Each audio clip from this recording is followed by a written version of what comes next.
Sveicināti! Šajā video parādīšu, kā pievienot preces veikalam Tirdziņš LV. Iespējams būs vajadzīgs kaut kādu papīra lapu sagatavot un pildspalvu. Video var apstādināt uz pauzes un svarīgākās vietas pierakstīt uz lapas. Pirmais, kas ir jādara, tas ir jādodas uz domēnu vārdu adresi un papildus domēnam jāieraksta šķērsvītra vp domzīme login.php. Tad ierakstiet lietotāju vārdu un paroli, kas tika nosūtīta uz e-pastu. Manā gadījumā ir šis. Ieķiksēt var, lai var atcerēties, tad nevajadzēs visu laiku ievadīt paroli, pieslēgties. Tad šeit mēs redzam administrācijas paneli, kur ir daudz dažādas funkcijas. Pirmais, ko es gribu pateikt, šeit, labajā stūrī, Edit my profile, var izmainīt paroli. Un to var izdarīt arī šeit lietotāji, all users, vai arī pievienot jaunu lietotāju. Un šeit es ātrumā parādīšu pievienot jaunu lietotāju, tad lietotāju vārds, e-pasts obligāti jānorāda. Un šeit mēs izvēlamies lomu.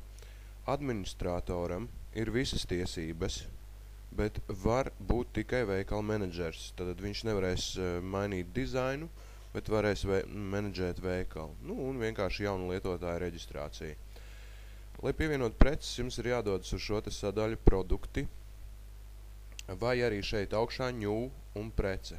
Tas ir viens un tas pats. Dosimies uz produkti. Tad šeit mēs redzam jau produktus, kas ir radīti. Šos produktus var treši izdzēst, var visus ieķiksēt un labot vai izdzēsti. Var pievienot jaunu produktu. Lai pievienot produktu, viss ir vienkārši. Pievienot jaunu, rakstam nosaukumu. Jūs varat arī ielikt kaut kādu numuru, bet numuru, ja teiksim, cilvēki zvana un saka, man vajag tos kartupeļus. Kādus kartupeļus?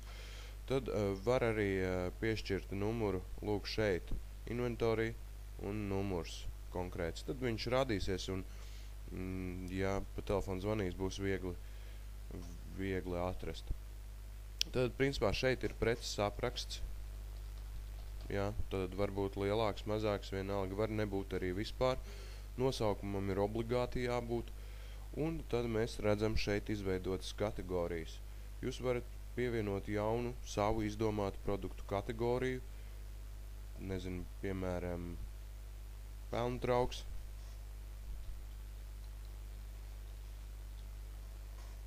Varbūt galvenā kategorija, bet šis pelntrauks var atrasties tā kā mātes kategorijā, tad šeit mēs norādam mātes kategoriju. Pelntrauks atradīsies pie mājas dekora.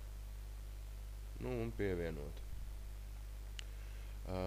Ja tiek izmantot atkārtot kaut kāda kategorija, piemēram, ja mēs šeit rakstītu ziepes numuru 2, tad mēs visu, ko daram, vienkārši ieķiksējam. Mēs varam ieķiksēt arī piederību vairākām kategorijām.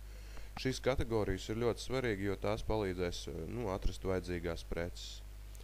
Nākamā lieta, kas ir obligāta, tas ir produktu attēls. Tad šo mēs spiežam šeit. Pirmo, ko mēs redzam, bibliotēku, tās jau ir ielādētās preces. Var izmantot atkārtot, ja kartupeļi ir tādi paši, tad ieķiksējam kartupeļus, vai šeit augšuplādēt no datora jaunu bildi.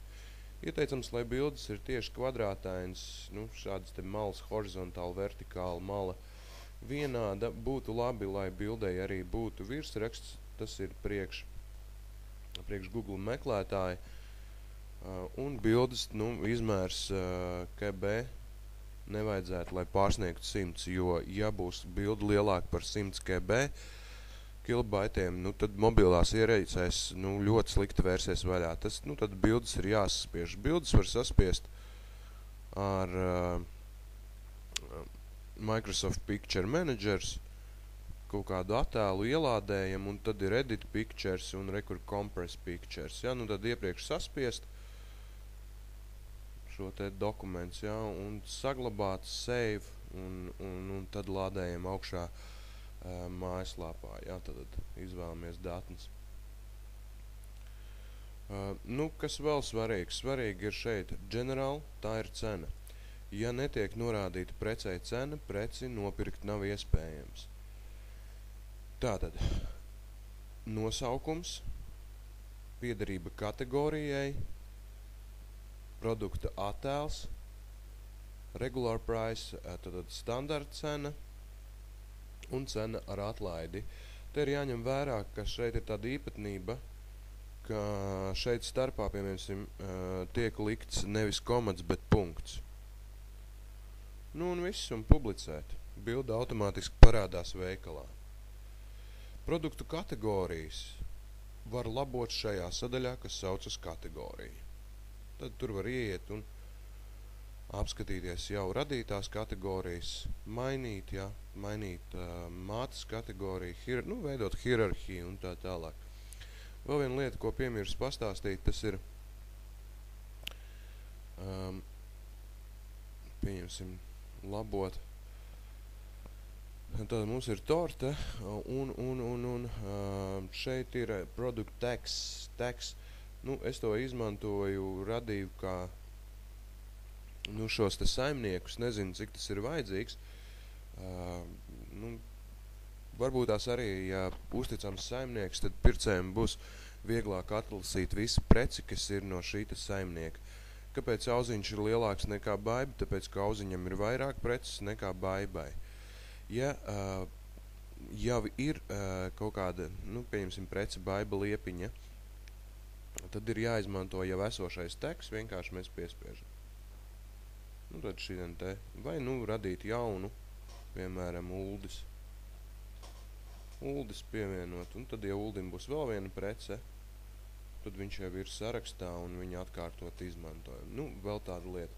Ko, principā, nekā sarežģīta, mēģiniet pievienot preces, un tad jau pastāstīšu, kā izvietot šeit meņu, pie šīs preču kategorijas, un lai izdodas. Ja kaut kas neskaidrs, droši zvaniet vai ziņot.